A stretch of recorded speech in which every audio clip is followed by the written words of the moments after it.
Good afternoon, New York, and the rest of our listeners around the globe. My name is June Stoyer, and I'm the host of the Organic View Radio Show. Our podcast is available on iTunes, Zune, and you can also visit our website at www.theorganicview.com. If you have any questions for our guests, there are many ways you can contact the show. You can post a question on our wall on Facebook, Skype us, send us a tweet on Twitter to @TheOrganicView, or you can contact me directly at June Stoyer. If you'd like to be on the show or would like to find out about sponsorship opportunities, please contact us at questions@theorganicview.com. Today, I have the pleasure of welcoming to the show Ruby Roth. She is the author of 2 books. The latest is Vegan is Love, Having Heart and Taking Action. Now, for most of you that understand this, plant-based diets are not only healthier, but they also enable people to walk the talk as far as truly respecting nature. Education is critical to understanding how we should live and coexist with other beings. However, when it comes to educating children about veganism, there's no easy way to explain what we do as human beings to other beings in order to satisfy our own needs. So on today's show, I have the pleasure of talking to Ruby Roth. She has 2 magnificent books. The first one is called That's Why We Don't Eat Animals, and it's a book about vegans, vegetarians, and all living things. And then her latest book, which is called Vegan is Love, Having Heart and Taking Action. And I just want to mention, folks, that the books are so beautiful. She is a talented illustrator, and for those of you that are familiar with publishing, to find somebody just to illustrate a book is difficult enough, but to have the artistic capability to be able to truly get the message across through illustration really is a gift. So I would like to welcome to the show Ruby Roth. Good afternoon, Ruby, and welcome to the show. Hi, thank you so much for having me. Ruby, I really admire everything that you've done with both books, and I have to admit your illustrations are really magnificent. And the first thing that I noticed was just the beautiful images on the cover. And I'd just like to talk to you a minute about your background. Can you tell our audience about yourself and how you got into drawing? I've always been into art. I knew that that's what I was going to do from a young age, so I consider myself an artist before I am a writer. And I majored in both art and American Studies in college because even as a young kid, I was always interested in fairness, and then in high school, started to get into political history and social justice movements. And in college, again, majored in American Studies. So I was never really fully comfortable creating art just for art's sake. I wanted to do something that was effective. And putting these books together really allowed me to meld all of my interests, my passions in art, and being effective in the public realm. Well, I think your gifts truly lend themselves to being a leader in education as far as getting the message out, not only to children but to adults. One of the things that I just want to quickly mention is the fact that you so cleverly, inside the book itself, on the first 2 pages, you have footprints from humans as well as other beings, and I just thought that was such a smart way to just visualize the connection between human beings and other sentient beings. Yeah, that comes from the first few lines of my first book that talks about how we are all earthlings and we all share the will to live. And so there are all of our footprints, and in other words, we are all animals sharing this earth together. Now, how long have you been a vegan? I am on my 10th year. Can you tell our audience what prompted you to make that transition?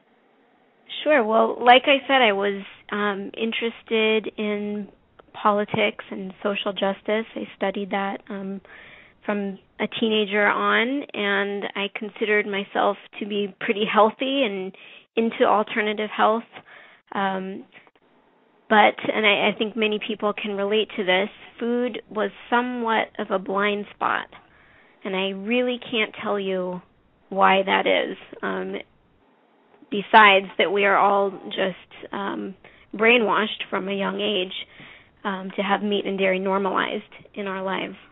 But it started because a friend of mine pointed out that my eating habits did not match my morals and values. And when I looked into our food and agricultural systems, the cognitive dissonance between who I thought I was as a person and what I was consenting to and participating in was just mind-boggling. So I committed to try veganism for a summer, and I felt so good. I lost weight. I stopped getting sick. I used to get tonsillitis several times a year, and I thought that was just normal, like spring, summer, winter, cold season. And when that went away, that was a huge clue. It was like turning over a pebble and finding a mountain. So I never went back, and that launched a lot of research into the lifestyle, and here come the books a few years later. You know, it's interesting. When I ask people that question, everybody has a different path that they've gone down that has led them to the point where they're at now. I know for myself, I was raised on a farm, and, you know, when you're watching animals become dinner, it's not very easy to basically be the rebel and refuse to go against what everybody else is doing. And it's interesting that when I began working as an educator in horticulture, I did a lot of volunteer work. And I remember one summer I tagged monarch butterflies, and then the following summer I got my first 2 hives as an adult and became a hobbyist beekeeper. And it was from my time spending, I guess, my mornings outside with the bees and just admiring how they work together as a unit, as a family, and then just noticing how they connect with one another, as well as how other butterflies, birds, what have you, were also doing the same thing, that it just kind of clicked. And I think everyone that has been down this path, there's always something significant that gets that message across, where they realize that, you know, something, what we're doing, it just doesn't affect us, it affects everything around us. And I think that especially with Vegan is Love, having a heart and taking action, you've done a magnificent job covering all the different aspects. And it's very interesting how society has brought us once again right back to where we were, I think almost 30 years ago, especially with the movement to get people to stop wearing fur. Now you're starting to see a lot of celebrities that are wearing fur, they're wearing leather. I was horrified to see how feathers were a part of fashion earlier this year, and it just makes you wonder, where did we drop the ball as a society? Why is it that it's okay for people to push these very things in fashion, but yet when your book came to me as a subject for an interview, it had been expressed to me that your book was highly controversial, and I couldn't understand why, because your book is beautifully illustrated, and I didn't really think that there was anything wrong with the things that you wrote about. I think, if anything, you were just very honest and direct and to the point. So my question to you is, why do you think, as a society, it's so hard for people to hear about where their food comes from, as well as the different materials that are used for fashion? Why is it that they don't want to hear it? I think it's very difficult to look at our own destructive habits. I mean, even if you look at yogic traditions and the samskaras, that's the turning yourself and your attention towards the destructive habits that we participate in and changing those, and that's hard work. So I think it's just like, you know, if you call somebody out for something that they said that may have been racist, the first thing that they will do is tell you all the reasons how they're not racist, instead of turning their attention to what they may have said and how it may or may not have been appropriate. And what's amazing about working with children is that they respond to the facts with this profound diplomacy and a sense, not of remorse, I think, which more connotes a personal responsibility, but a sense of regret and just feeling that, wow, this is something that we do and it's wrong, and it makes complete sense to them why we wouldn't eat animals and why we wouldn't wear fur. So I think it starts in childhood that we have this inherent compassion and connection to the world around us. And as we grow up with the food pyramids in our classrooms sponsored by the USDA and commercials and everything that we do that's destructive is so hidden under biased messaging that it's kind of easy to see how many people don't care. And like I said, when I discovered what I was participating in, it was so mind-boggling. I couldn't have even imagined what was going on without having seen it with my own eyes. So I do have some compassion for people who just don't know yet, because I was one of those people. And I think we are still at the beginning of introducing this lifestyle and the motives behind it to the mainstream. And yes, there was a lot of controversy around my book. Many people thought it was, I should say non-vegan people, thought that it was scary and too graphic for kids. But really, there's nothing in the book that a child wouldn't see walking through the grocery store by the deli section or on the myriad shows on TV about hunting or fishing or even cooking. So it's nothing compared to what would have been in it had I used photographs of the real situations. Well, it's interesting. Even if you put on the Food Network, you can see when the show Chopped, which I used to love watching, and then they have a couple of, when they have certain types of fish that they basically butcher practically on air. It's a little upsetting. But and think about, I thought the most interesting part of the whole controversy was that by calling my book scary, adults were admitting that what we do to animals is very disturbing. So if a child is scared by an illustration of an animal in a cage, even, something as simple as that, what does that say about our children's instincts? Well, kids are very perceptive, and the thing is that they also have a lot of questions.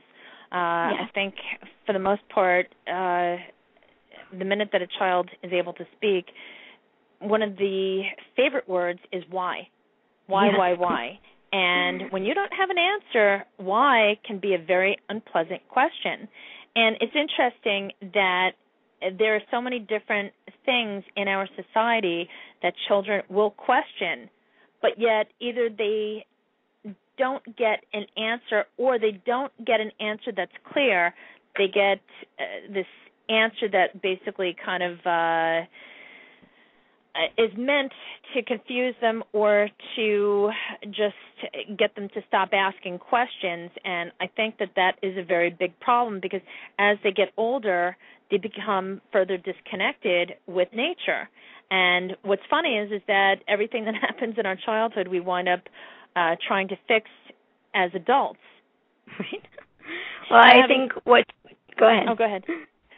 I was just going to say what I think what you're saying comes down to is we have a very Victorian concept of childhood here in the West, and it's something that we inherited down the line of history, which it makes us want to protect kids from the adult world and keep them innocent and pure. But in reality, there is no universal concept of childhood, and what children are capable of or thought to be capable of varies throughout history and throughout the world. So I think that we are, by sugarcoating or avoiding the truth, we're actually hindering what our children are capable of, psychologically and even physically, as far as even helping in the kitchen. So I think when kids ask why, that's means that they're at the right age to be answered in a truthful and honest manner. I just want to read a comment from someone in the audience that's in our chat room. This is coming from Julian's mama, and she wrote, "Great interview. I bought Ruby's first book for my 6-year-old son and plan to get her new one very soon." Thank you, Julian's mama.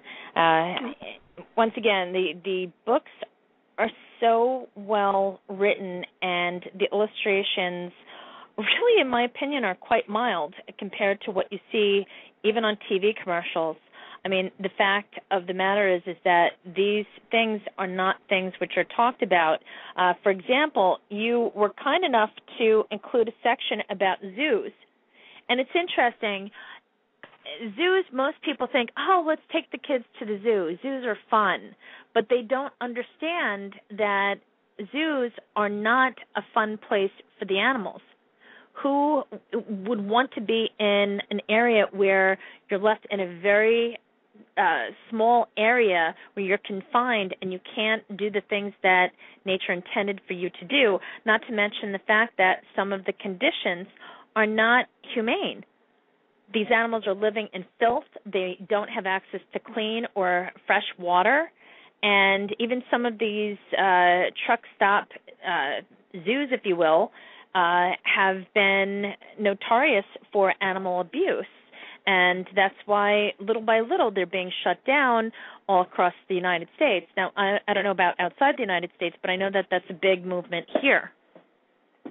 Yes, and for circuses as well. They're shutting down circuses with wild animals in many countries around the world, and we're a little behind on that because there's so much money involved. And people still believe that the circus and the zoo sensitizes children to animals, when I think what they're doing is exactly the opposite. They are desensitizing us to the use and abuse of animals.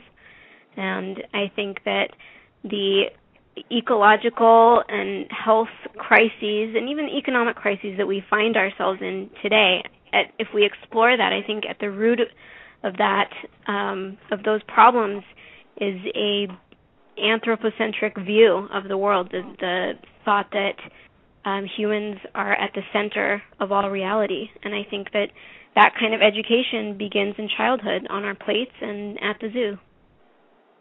Thank you. Now, another area that I want to talk about is pet shops.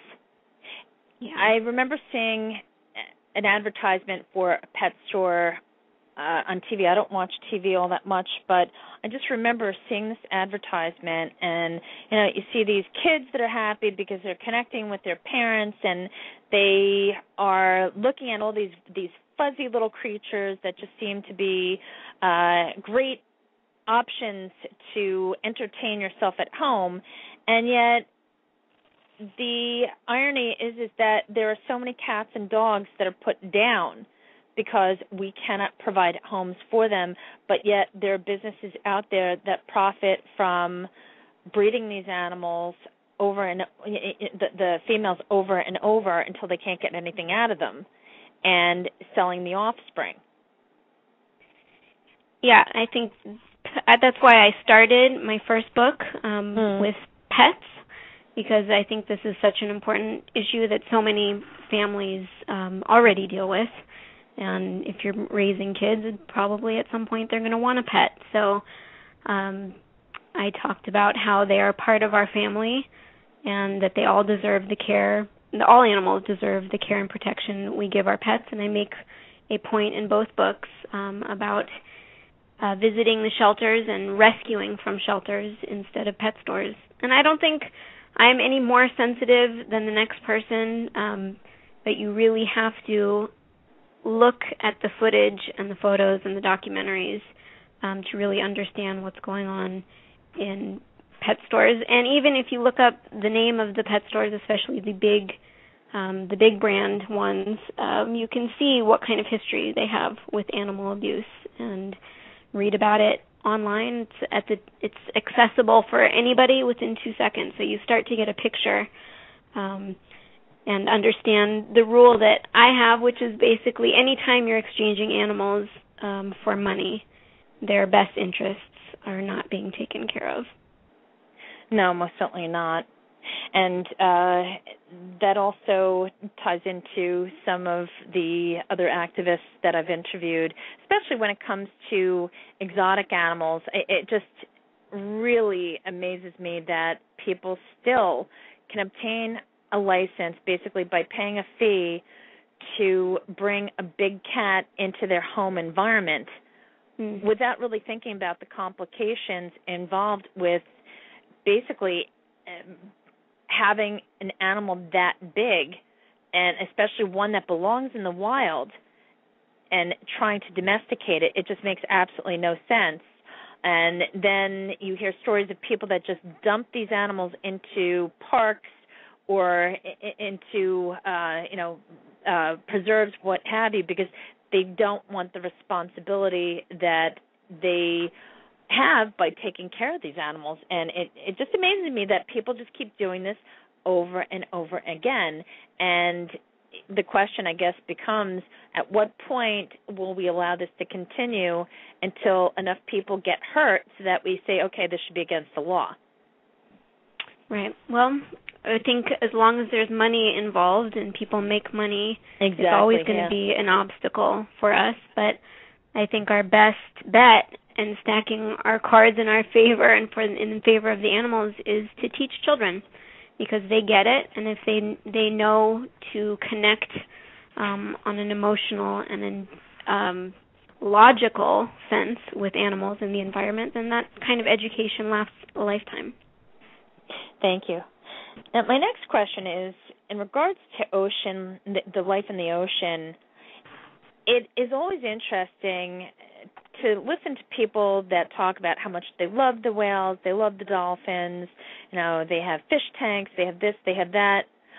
Why is it that as a species we're so disrespectful of the fact that the life that exists in the ocean is really something that we need to take better care of? Because in essence, marine life really is what helps us to sustain life.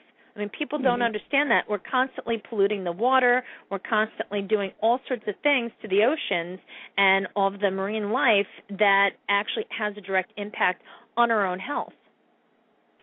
Yes, the oceans are directly related to the health of the planet, of course, and it's just another fact that's hidden, and there are great documentaries that people can check out. For example, End of the Line, and which talk about the next few decades on Earth and the collapse of ocean life that we're facing and how that's going to affect us on land. It's such a complex relationship between the ocean and land life that most people are just not aware of. So again, if we start to create these connections at a young age, I'm hopeful and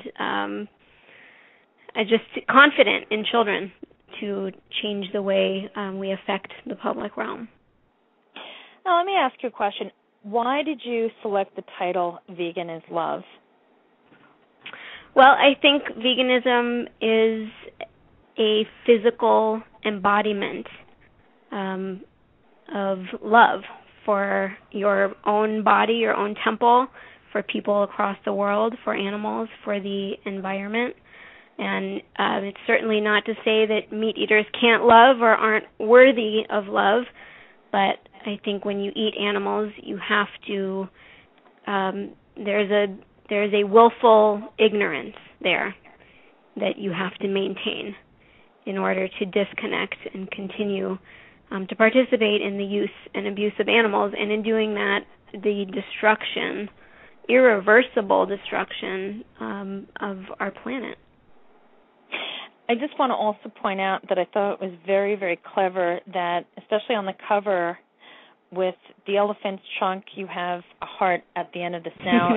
You have hearts on the, I guess the mouths of the goats and the bull that's down in the corner, and you're just very clever. Just very, very Thank clever. you. I actually received an email specifically about that. I don't know if it's an email or a comment, but it was from a mom who was in a bookstore, and she was with her little girl, and the girl saw the book, saw the hearts in the trunk of the elephant, and wanted the book just for that reason alone. But the mom said that at that point she couldn't buy it because they weren't vegan, and she didn't know how this was going to affect her household, and she just got freaked out and didn't purchase the book, which I think raises a great point about the controversy being more about parents and their willingness to change than it is about children's abilities to learn. This book is just like any other book that talks about how people around the world eat and live, and if we're all trying to move toward a greener planet and greener habits, then there really should be nothing to fear in this book. This book is simply about green choices that anybody and everybody can participate in, and you don't have to be vegan to make a vegan choice. No, you definitely do not, and this book there's nothing scary about it whatsoever. I think that, especially when you're speaking from truth, there's nothing scary about the truth. It's, as you pointed out earlier in the show, it's when we're hiding from something that is when things get to be scary, because we're basically trying to disguise things to suit our own needs. And the bottom line is that if you're looking to make a transition, it's not just about doing something because it's trendy or popular, but it's about actually understanding what you're doing and why. And, one of the things that I found with kids, you don't necessarily have to scare them into understanding things, but they will be more respectful of you if you explain to them why. And if you don't have a good method or have an understanding of how you can communicate veganism to your kids, personally, I would highly recommend Vegan is Love, or That's Why We Don't Eat Animals, because I think the pictures, even if your child can't read, the pictures really do all the talking for you. And it's not something that's scary. I think cartoons on TV are scary. Some of the things that are communicated, I can't even watch TV at this point just because this it's true. They're scary garbage. And they're violent. And extremely violent. They make fun of the violence. And it's interesting, as a society, we embrace violence, but we don't embrace love. And I think that is one of the big messages that you really have been able to communicate to a younger audience with Vegan is Love. Ruby, we are almost out of time, and I just wanted to say thank you so much for coming on the show today. So can you tell our audience what's next? Are you going to make a cartoon out of this? Are you going to make a movie out of this? Can we expect some action figures, a theme park? What's next for you? I've got all kinds of plans, including another book, which should be out next year. I'm working on that right now. So that'll be another children's book. And in the meantime, people can connect with me on my website, veganislove.com. And from there, keep updated. Join my newsletter, join me on Facebook, Twitter, and I'll keep everyone updated on what's coming. There's art prints available, too, if anyone's interested in buying prints from the book. Oh, so beautiful. You can just get to me through my website. And can you just give our audience your website one last time? It is www.veganislove.com. Thank you so much, and I just want to say a special thanks to Talia Shapiro for introducing me to you. Lovely woman. And folks, thank you so much for tuning in. And by all means, if you really want to just learn more about yourself or just connect your kids to what a plant-based diet truly is, pick up a copy of Vegan is Love, Having a Heart and Taking Action by Ms. Ruby Roth. Have a great afternoon, everyone. Thanks for tuning in.